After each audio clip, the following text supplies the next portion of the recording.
Glorificado seja Deus, que Deus abençoe a todos.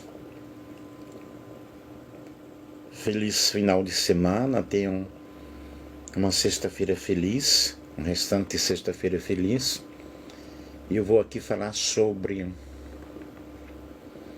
o tema: o reino de Deus é tomado à força. Texto base, Mateus capítulo 11, versículo 12. Desde os dias de João Batista até agora, o reino dos céus é tomado por esforço, e os que se esforçam se apoderam dele. E o próprio Cristo disse: entrem pela porta estreita, né? Nós precisamos entrar pela porta estreita. O caminho para o céu é um caminho estreito, largo e espaçoso. É o caminho do mundo. E quando nós entramos pela porta do reino dos céus, o caminho é bem estreito. E nós precisamos entender que o reino de Deus, na realidade, nós temos que fazer muito esforço para entrar nele. Não é de qualquer forma, não é de qualquer maneira, não é de qualquer jeito. Por isso que o Senhor Jesus disse: esforçai-vos por entrar pela porta estreita. Largo e espaçoso é o caminho do mundo, né? E muitos, a maioria entram por ele. E deixa eu ver, alguém está falando aí. O teto do quarto da sogra da minha filha caiu,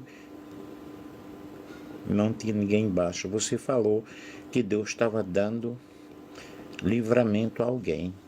Louvado seja Deus, graças a Deus. Deus é bom, Deus é mais. Glorifico a Deus neste momento por esse grande livramento, por esse tão grande livramento do Senhor. Deus é Deus o tempo todo, né? Eu me lembro aqui em Valparaíso, logo quando eu cheguei, há 20 anos, eu fui orar em uma casa. Quando eu entrei naquela casa, eu vi aquela casa tremendo, senti aquela casa tremer. Aí eu falei para a família, digo: olha, eu vejo essa casa caindo, literalmente. Passou 4 dias, a casa literalmente caiu. Houve um problema lá e a casa caiu e finalmente salvaram uma senhora que estava lá, né? Acho que é Camada, nem me lembro mais, mas a casa caiu literalmente, aqui pertinho de casa. Bom, o reino de Deus é tomado à força. E na versão NVI nós temos: desde os dias de João Batista até agora, o reino dos céus é tomado à força, e os que usam de força se apoderam dele. Agora, essa força aqui não é briga, né? É força espiritual, porque as armas da nossa milícia não são carnais, mas poderosas em Deus para a destruição de fortalezas. Vejamos aqui o contexto imediato. Essa declaração foi feita por Jesus após ele falar de João Batista, explicando que ele era o precursor do Messias, profetizado por Malaquias.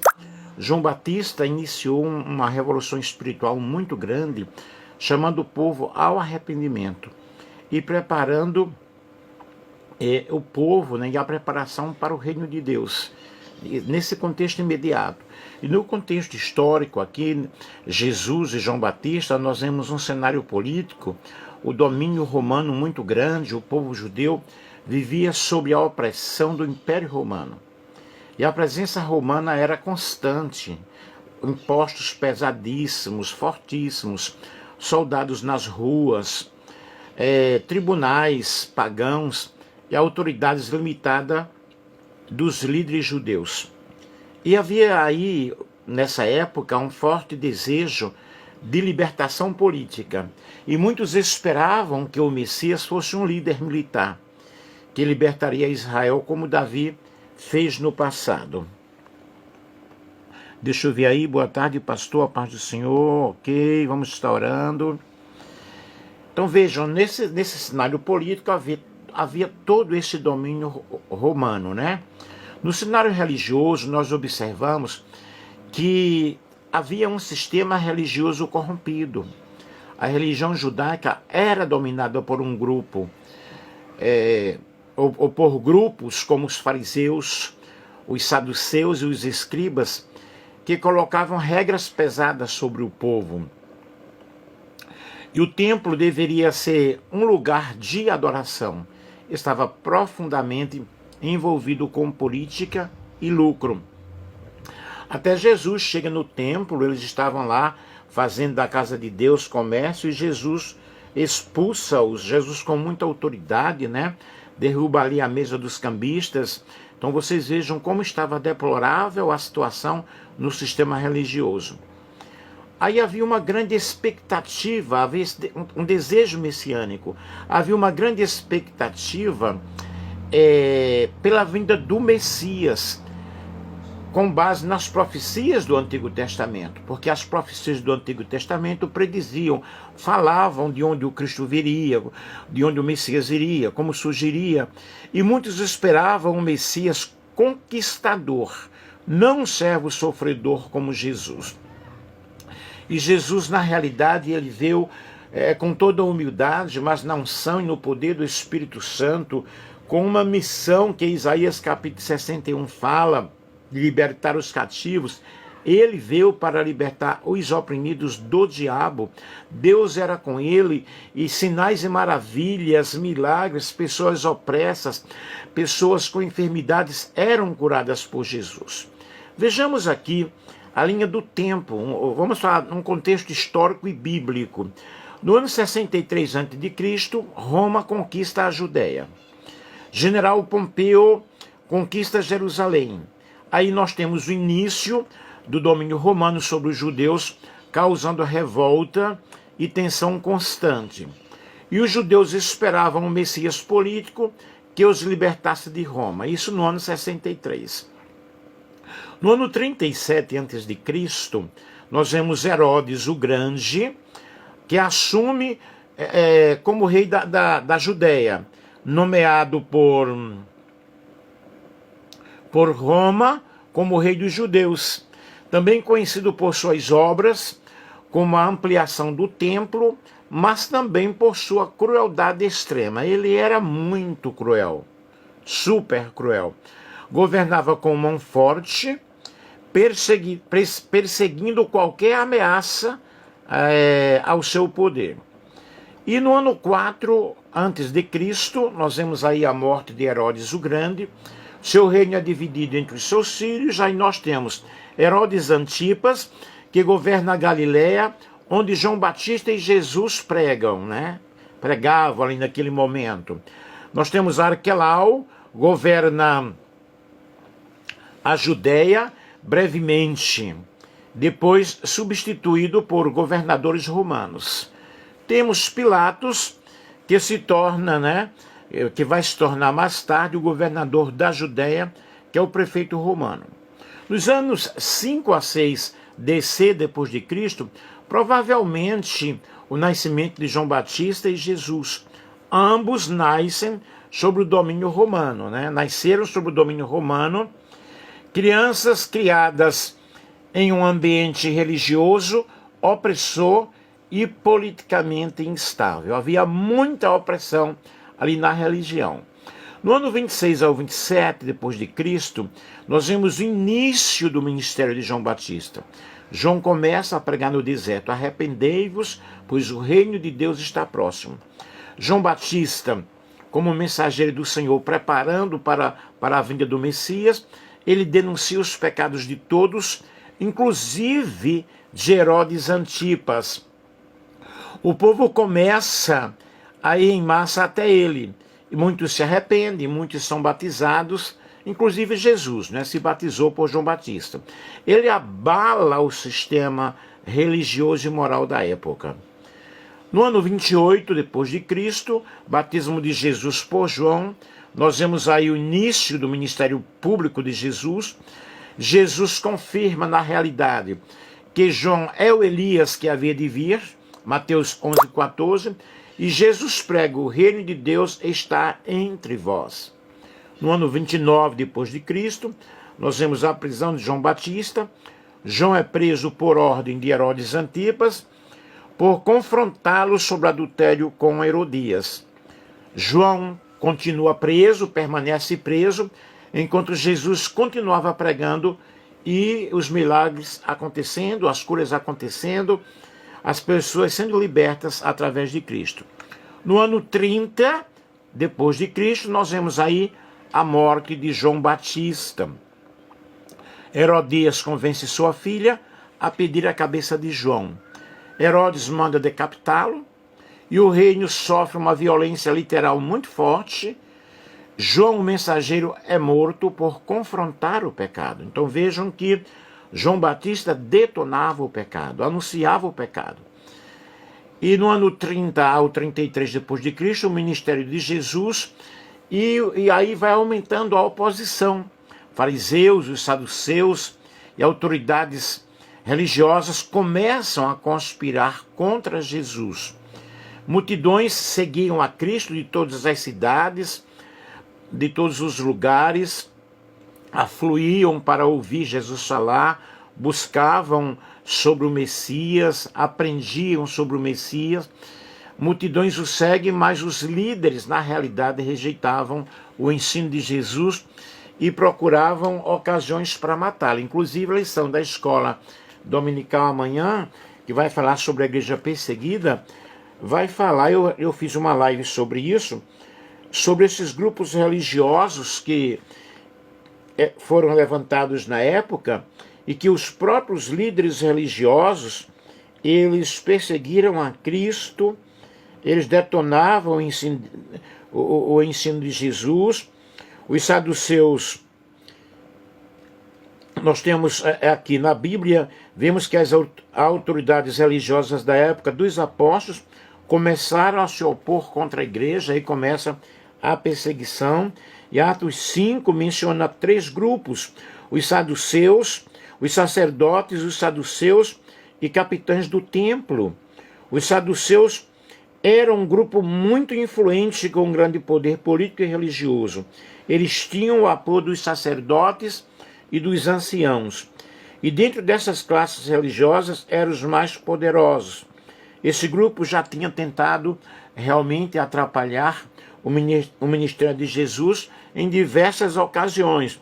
Nós temos os anciãos, eram líderes judaicos influentes, representando tanto aspectos religiosos quanto políticos, mas sem exercer funções sacerdotais no templo. Já o capitão do templo, mencionado em Atos 4:1, era um sacerdote de nível inferior, mas que tinha autoridade policial dentro do templo. Esses grupos, cada vez mais, eles tinham influência, agiam com muita violência e perseguiam o Senhor Jesus Cristo, o ministério, as obras que Jesus fazia. Jesus continua anunciando o reino de Deus, mostrando que o reino de Deus não era um reino deste mundo, e eles se enfureciam porque Jesus proclamava-se rei. Jesus disse assim: eu sou o rei, né? Tu dizes, és tu o rei dos judeus, tu dizes, né? E no ano 33 depois de Cristo, nós vemos a crucificação de Jesus. Jesus foi traído, preso, entregue a Pôncio Pilatos, foi condenado injustamente e crucificado. Mesmo morrendo, Jesus inaugura definitivamente o reino espiritual de Deus. E pós 33 depois de Cristo, nós vemos a igreja primitiva, o reino continua sendo tomado à força. Veja, eu tracei aí uma linha do tempo para vocês, mostrando datas, explicando alguma coisa em cada data. E aqui nós temos o apogeu do cristianismo.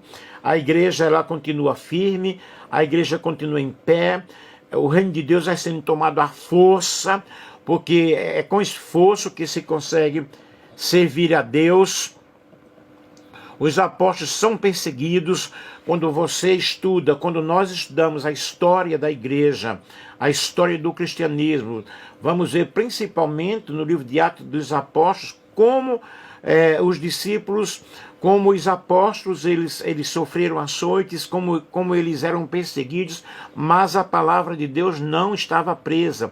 Eles anunciavam com intrepidez a palavra de Deus, eles se esforçavam e anunciavam a palavra de Deus.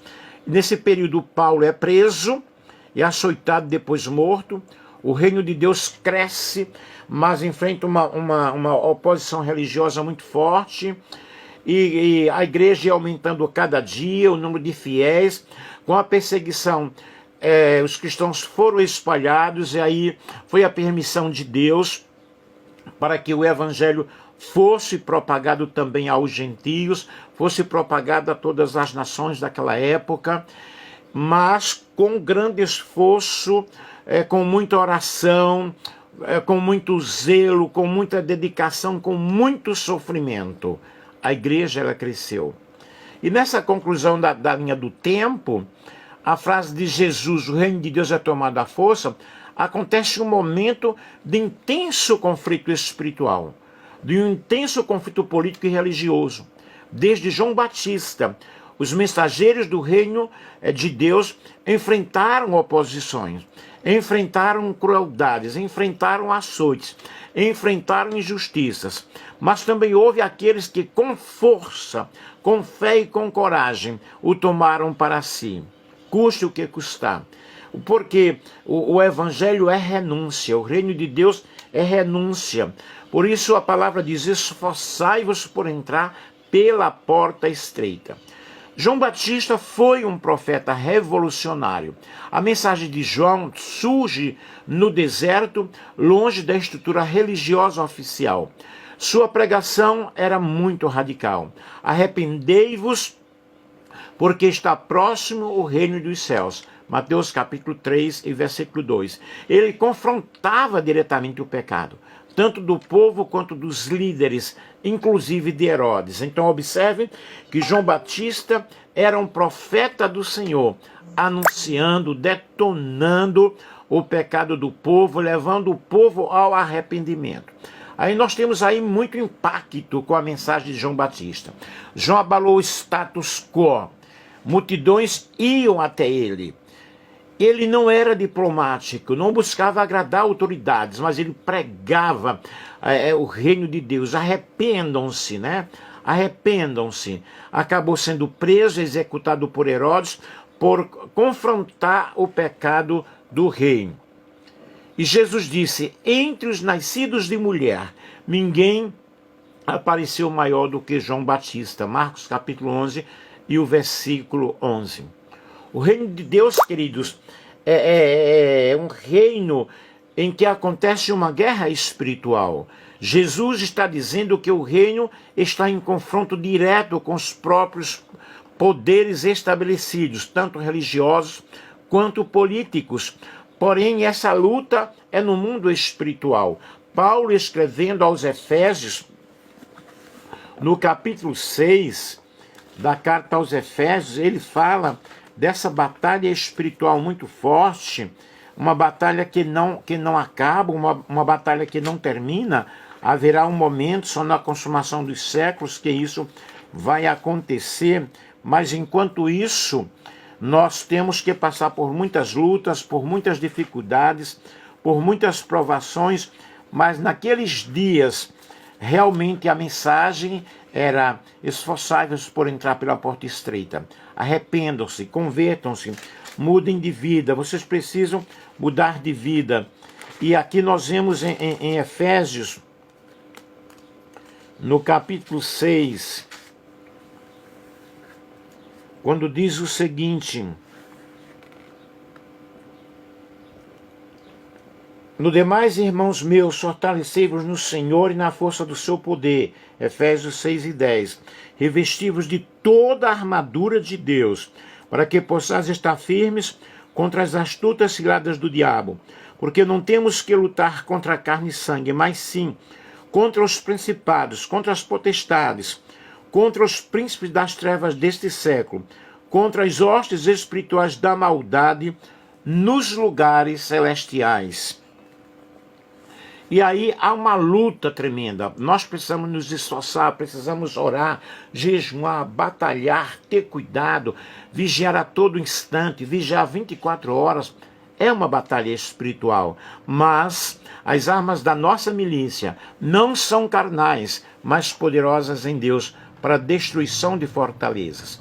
Aí nós vemos que esse reino de Deus, nessa guerra espiritual, isso se manifesta através da perseguição aos profetas, como João depois os apóstolos, muitos foram, na realidade, jogados aos leões famintos, lá na arena romana, muitos foram cortados pelo meio, enforcados, dilacerados. É uma história muito triste, quando nós vemos Hebreus capítulo 11, quando fala sobre a galeria dos heróis da fé, que vai mostrando como esses profetas, eles sofreram, como eles passaram por terríveis perseguições, tendo por maiores riquezas o vitupério de Cristo do que os tesouros do Egito, aqui referindo-se a Moisés. E vocês leiam a galeria dos heróis da fé, e aqui está dizendo que os quais pela fé venceram reinos, praticaram a justiça, alcançaram promessas, fecharam as bocas dos leões, apagaram a força do fogo, escaparam do fio da espada, da fraqueza tiraram forças, na batalha se esforçavam, puseram em fuga os exércitos de estranhos. Aqui foram apedrejados, cerrados, tentados, mortos ao fio da espada, andaram vestidos de pelo de ovelhas, peles de ovelhas e de cabras, desamparados, aflitos e necessitados. Então vocês observem que luta ferrenha, que luta terrível, realmente para servir a Cristo, e com a perseguição não foi um período fácil. Porque isso se manifesta em perseguição aos profetas, em rejeição da mensagem, que era uma mensagem de arrependimento, mostrando o pecado do povo, que eles deveriam realmente mudar de vida. E conflito entre o reino de Deus e os reinos humanos. Há um grande conflito, sempre haverá esse grande conflito. A luta do bem contra o mal, o bem vai prevalecer, mas, enquanto isso, nós temos que passar por muitas e duras provações. Porque Jesus disse, é tomado à força. Dado esse contexto, Jesus estava deixando muito claro, o reino não está vindo de forma passiva ou suave. Ele está rompendo com violência espiritual, enfrentando oposição visível, enfrentando o mundo espiritual dos demônios, ou seja, as forças do mal tentam impedi-lo, mas glória a Deus, quem nos dá a vitória por intermédio de nosso Senhor e Salvador Jesus Cristo. O próprio Cristo disse que as portas do inferno não prevaleceriam contra a igreja do Senhor. E os que querem entrar precisam de decisão, precisam de coragem, precisam de uma fé ativa, precisam de uma vida de renúncia, precisam realmente dizer, Senhor, eis-me aqui. Eu vou renunciar, eu vou sofrer. Aquele que quiser seguir a Cristo, siga após Ele, tome a sua cruz de cada dia e siga o Senhor. Cruz significa renúncia, cruz significa vergonha, cruz significa sacrifício. Vejamos aqui, há um choque entre o velho sistema e a nova realidade do reino. Porque quando olhamos para a velha aliança, os homens tentaram, através de sacrifícios, através de oferendas, viverem uma vida digna. Mas a velha aliança havia defeito. Veio a nova aliança. Veio Jesus com o amor, com a graça, com a misericórdia. E antes era olho por olho e dente por dente. E vem Jesus agora na nova aliança, tratando as intenções do coração. Por isso havia um choque muito forte aí entre o velho sistema e a nova realidade do reino de Deus. Porque na nova realidade do reino de Deus, Jesus pregava o amor. Ele dizia, amai-vos uns aos outros, assim como eu vos amei. Vejamos alguns exemplos de violência e confronto. João Batista, nós vemos aí, perseguido e decapitado. Jesus rejeitado, perseguido e crucificado. A igreja primitiva sofreu prisões, mortes, perseguições, desprezo. E o anúncio do reino, que era sempre um anúncio espiritual, enfrentou uma resistência religiosa, social muito forte. O que significa, queridos, isso para hoje, para o momento de hoje? O reino de Deus é tomado à força. O reino de Deus não é algo para os fracos de coração. Ele não é conquistado com religiosidade superficial. Porque as pessoas querem servir a Deus através de uma vida piedosa, aparente, através de alguns costumes, algumas regras que não levam a nada. O reino de Deus, na realidade, é mudança de caráter, é mudança de atitude, é mudança de coração, é quebrantamento, é oração, é comunhão, é evangelização, é discipulado. Exige renúncia, exige fé, exige coragem, exige resistência à oposição. Precisamos renunciar ao nosso eu, precisamos sair da zona de conforto, precisamos ter coragem para estar orando pelas madrugadas, precisamos de ter coragem para enfrentar obras de feitiçarias, destruir, precisamos de coragem para evangelizar. As pessoas que não conhecem a Cristo, eles estão gritando por socorro, precisam de uma palavra de alívio. E desde os dias de João Batista, refere-se ao início do ministério público de João, quando começou a pregar o arrependimento e a chegada do reino de Deus, né? O reino dos céus é tomado por esforço, à força. O termo grego aqui é biazetai, que pode ser traduzido como sofrer violência, ou ser conquistado com esforço, com força. Isto é, não é de qualquer forma, não é de qualquer maneira. É na autoridade, na unção do Espírito Santo. Exige, assim, duas interpretações principais. Primeiro, o reino é tomado com esforço determinado, que é uma ação daqueles que buscam. Essa interpretação vê a frase como algo positivo, dizendo que os que realmente desejam entrar no reino dos céus devem levar uma vida séria, com muito zelo, com muita decisão, com um esforço intencional, com um objetivo, vencendo todos os obstáculos espirituais, naturais e sociais, mas que vamos ter a vitória, porque aquele que nos convocou, quem nos convocou para a guerra, chama-se Jesus de Nazaré. Ele nunca perdeu uma só batalha. E só sai por entrar pela porta estreita. Lucas capítulo 13, versículo 24. Isso aplicar-se-á a renúncia ao pecado, a continuar na fé, a perseverança, coragem para seguir a Cristo diante de qualquer obstáculo, diante de qualquer situação, de cabeça erguida, exaltando e glorificando o nome do Senhor. O reino sofre violência, que aí é a ação dos opositores. E essa visão entende que Jesus está dizendo que o reino de Deus estava sofrendo oposição violenta. A oposição dos líderes, dos saduceus, dos grupos religiosos que nós já mencionamos aqui, das autoridades políticas e até mesmo das pessoas como Herodes, que mandou prender João Batista. João foi preso e decapitado por pregar a verdade, por pregar o evangelho.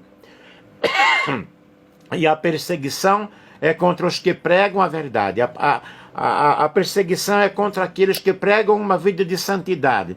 A perseguição é contra aqueles, na realidade, que estão vivendo uma vida na presença do Senhor. Então há muito sofrimento, há muita renúncia.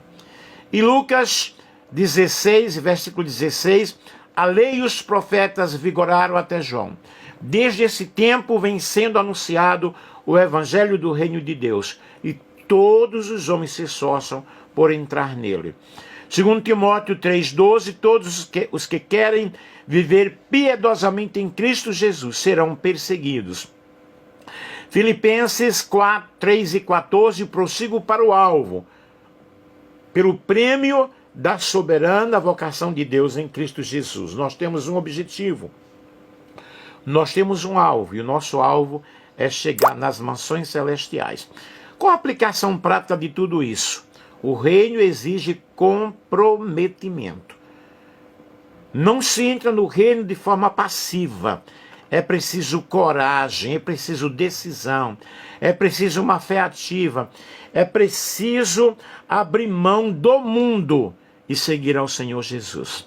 É preciso você ter uma decisão, é decidido seguir a Cristo.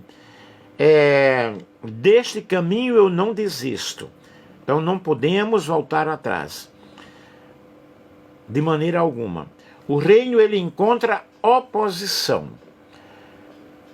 Assim como no tempo de João, hoje, existe muita perseguição religiosa. Existe a igreja que está lutando, a igreja em países comunistas, né? Nós temos a missão aí do irmão André, Portas Abertas, a igreja perseguida, quando os cristãos sofrem, quando eles não têm a Bíblia igual nós temos no Brasil. No Brasil nós não temos perseguição religiosa. No Brasil, muito pelo contrário, né? Você tem uma igreja em cada esquina, igreja para todo gosto. É como se fosse um comércio, né? Muitos até estão fazendo a mercadologia da fé. E o reino encontra oposição contra obstáculos ideológicos e culturais. E a nossa luta é espiritual. Mas não temos que lutar contra carne e sangue, mas contra os demônios, contra os principados. As armas da nossa milícia devem ser armas através da oração, através do jejum, através da leitura da palavra de Deus. O reino de Deus, queridos, na realidade, é tomado à força. Significa que para entrar no reino exige muito esforço. Não é de qualquer maneira, não é de qualquer jeito. E também que o reino, ele enfrenta uma resistência muito grande, uma oposição muito grande, mas a vitória é nossa, pelo sangue de Jesus. E aqui eu coloquei algumas referências bíblicas, referências bibliográficas, sobre Mateus 11, 12, o reino de Deus, Bíblia de Estudo Bíblico, a Bíblia de Estudo NVI, com notas explicativas sobre Mateus, capítulo 11, versículo 12, que explicam as duas possíveis traduções do grego biazetai, contextualiza a tensão entre João Batista e o sistema religioso político da época, Bíblia de Estudo Almeida, SBB, notas sobre o texto, que destaca o contraste entre as forças espiritual necessária para se entrar no reino de Deus e a oposição que o reino enfrenta. Bíblia de Estudo Apologética oferece um contexto histórico muito bom, histórico-cultural detalhado sobre o ambiente político e religioso da Judéia. Comentários bíblicos como Bacon, volume 6, Mateus e João. Comentário wesleyano que destaca a força moral e espiritual exigida para entrar no reino. Analisa o grego biazomai em profundidade. Comentário bíblico expositivo do Yaren Werbsen.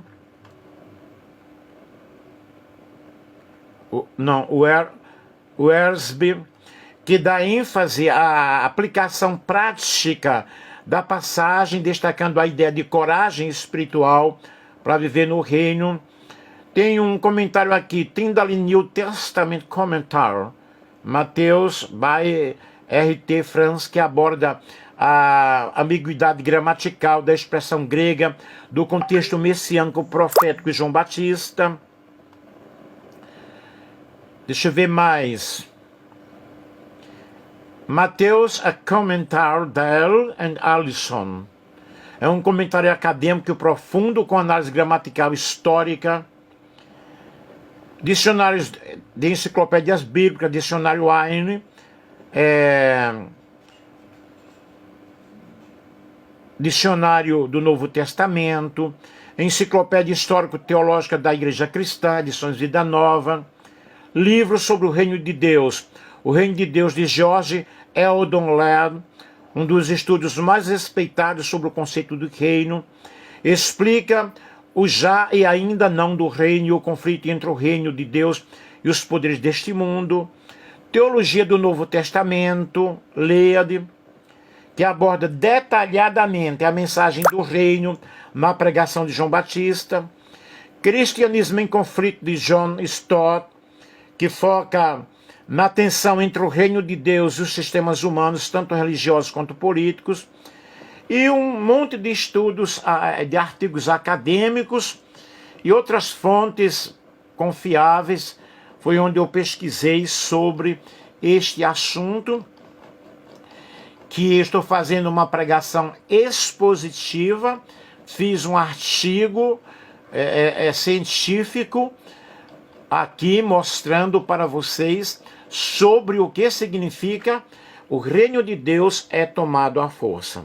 Eu espero que você tenha compreendido a nossa explicação e que você entregue a sua vida ao Senhor Jesus Cristo.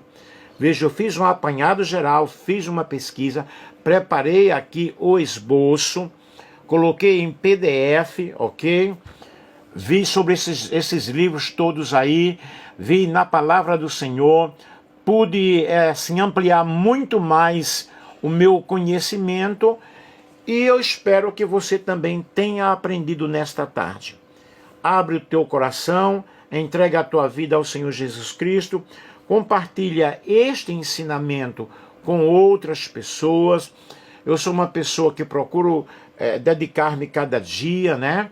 Buscando a palavra de Deus. Eu tenho uma boa formação teológica, porém, eu preciso estudar a cada dia e sendo humilde, buscando aprender também com vocês a cada momento e a cada instante. Que Deus abençoe e que nós possamos abrir o nosso coração e deixar o reino de Deus entrar em nossas vidas. E o reino de Deus está entre nós. Amém? Um grande abraço!